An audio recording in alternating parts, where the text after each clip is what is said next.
안녕하세요. YNK 창업전략연구소 전영남입니다.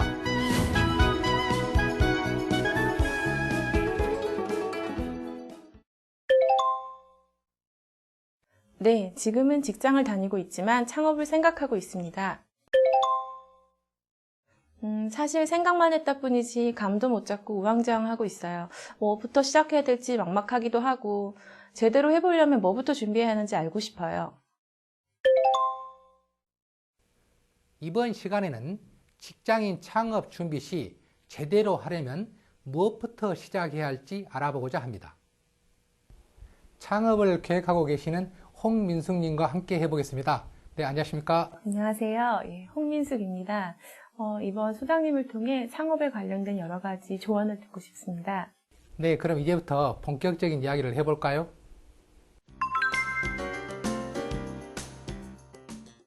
네, 가장 먼저 무엇부터 준비해야 할까요? 먼저 창업 아이템부터 선택해야 되겠죠? 창업 아이템이라 하면 정말 여러 가지가 있을 텐데요. 네. 그 창업 아이템을 선택하는 데 있어서 유의할 점이나 기준이 되는 점이 있을까요? 먼저 특별한 것이 아닌 평범한 우리 삶 속에서 발견되는 아이템이 가장 좋은 아이템입니다. 보통 성공한 아이템들은 단순하지만 예기치 않은 상황에서 우연히 얻은 것들이 많습니다. 그리고 실패하는 사람들은 아이템을 유행에 맞추어 선택하다 보니 길어야 1, 2년인 유행 아이템이 시들해지면 같이 망하는 것입니다. 또 영양제 아이템보다는 진통제 아이템을 선택하는 게 좋습니다. 영양제 아이템은 뭐고 진통제 아이템은 뭔가요? 영양제 아이템은 여행업이나 건강식품처럼 경기가 좋지 않으면 직격탄을 바로 맞는 아이템이다. 이런 아이템은 당장 취하지 않는다여 우리 삶에 지장이 오는 것은 아닙니다. 하지만 우리 삶에 없어서는 안 되는 생존하기 위해서는 반드시 필요한 아이템, 예를 들어서 겨울철 집에 보일러를 생각하십시오. 이런 아이템을 진통제 아이템이라고 합니다. 자신이 선택하려고 하는 아이템이 영양제인지 진통제인지를 냉정히 판단하여 만약 영양제 아이템이라면 빨리 진통제 아이템으로 전환하시는 것이 좋습니다. 아, 그렇군요. 잘 기억해둬야겠습니다. 마지막으로 자신의 연령대에 맞는 업종이나 아이템을 선택해야 합니다. 그 이유는 창업자의 연령에 따라 그동안 겪었던 정신적, 경제적 상황이 다르기 때문이겠죠. 그럼 여기서 우리가 연령대에 맞는 아이템을 한번 알아볼까요? 20대에는 벤처 창업, 즉 모험형 창업을 해야 됩니다. 실패한다 해도 실보다 득이 많으며 실패를 하더라도 얼마든지 복구가 가능한 나이입니다. 그럼 30대는 자신의 적성을 고려한 아이템을 선택하는 것이 유리합니다. 자신이 좋아하는 일을 해야 오래 할 수가 있으며 그동안의 사회 경험을 통해 어느 정도 불확실성도 제거할 수 있으니까요. 40대에는 그동안 자신이 쭉 해오던 분야의 일을 연장선상에 놓고 그와 비슷한 업종을 선택해서 창업하는 것이 유리합니다. 소장님, 그렇다면 몇 개월 정도 준비를 하면 될까요? 흔히들 홍민숙 씨처럼 질문을 많이 하는데요. 공인중개사 자격증 준비 기간과 사법고시 준비 기간이 서로 다르듯이 업종에 따라서 창업 준비 기간이 다릅니다. 자신의 업종에 맞는 충분한 준비 기간을 갖는 것은 성공 확률과 매우 관련이 깊다고 이미 증명된 바 있습니다. 그렇다면 업종에 따라 준비 기간을 다르게 하되 충분할 수 있게 좀 길게 잡아도 괜찮을까요? 준비 기간이 너무 짧으면 준비 서울로 어려움을 겪을 것이고 너무 길면 사람이 나태해지고 제품이 막상 시장에 출시되었을 때는 유행을 넘긴 제품이 되어 있을 가능성이 큽니다. 자신의 업종에 맞는 충분한 준비 기간을 갖는 것은 성공 확률과도 아주 관련이 깊습니다. 일반적인 업종들은 퇴직 후 5, 6개월 정도 준비하여 창업한 사람들의 성공률이 가장 높았습니다.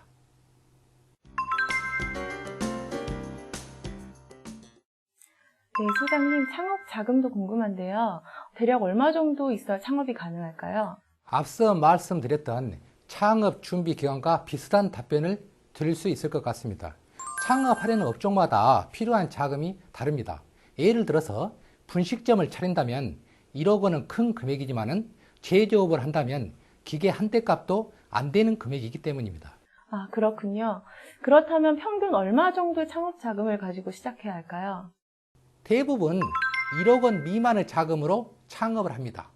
5천만 원에서 1억 원 미만이 전체의 50% 정도를 차지하고 있으며 창업 자금 중 절반 정도는 정부 지원 자금이나 주변인으로부터 돈을 빌려서 창업을 하고 있습니다. 하지만 잊지 말아야 하는 것은 창업 필요 비용 안에는 창업 자금 외에도 여유 자금이 포함되어 있어야 합니다. 사업을 하다 보면 생각대로 되지 않을 확률이 거의 90% 정도 됩니다. 이런 시행착오를 극복해 나가기 위해서는 기간이 필요한데 이때 필요한 자금이 여유 자금입니다. 그렇군요.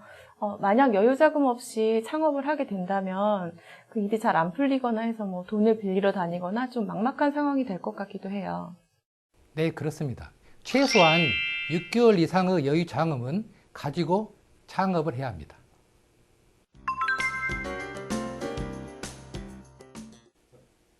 창업은 항상 성공만을 보장하는 것은 아닙니다. 무수히 많은 난관들이 기다리고 있으며 이러한 난관들을 창업해 나가면서 어떻게 대처해 나가느냐에 따라서 성공과 실패가 판가름난다고 볼 수 있습니다. 아, 그렇다면 피할 수 없는 위기들은 어떻게 대처해 나가야 할까요? 미리 시나리오를 작성해 놓으면 됩니다. 즉, 어떤 일이 생기면 나는 어떤 식으로 대처하겠다는 시나리오를 작성해 나왔다가 그와 비슷한 일이 생기면은 그와 똑같이 대처하면 됩니다. 그리고 창업을 해 나가면서 자신의 한계를 분명히 설정해 놓고 과욕을 부리지 않는 것이 실패하지 않는 지름길이라고 말씀드릴 수가 있습니다.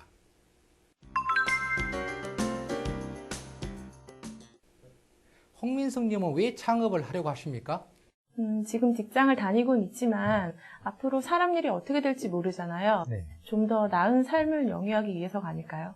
창업을 준비하시는 분들에게 창업 동기를 물어보면 생계 유지를 위해서가 전체의 47.4% 정도 되었으며 자신의 좋은 아이템을 사업화하려고 26%, 회사 퇴직이나 취직이 안 되어서 순이며 즉 대부분 먹고 살기 위해서 창업을 한다고 말씀드릴 수 있습니다.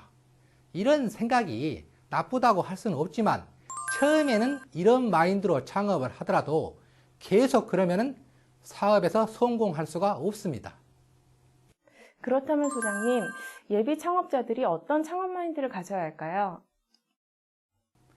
남에게 줄수록 풍요로워진다는 말을 잊지 말았으면 합니다. 사업은 운이 60%를 좌우한다고 말하면 대부분 믿지 않을 것입니다. 노력한 만큼 대가가 나오는 것이지 무슨 운이 성패를 좌우한다고 하느냐고 반문할지도 모르겠군요. 하지만 사업을 하다 보면 보이지 않는 힘이 작용하는 게 사업입니다.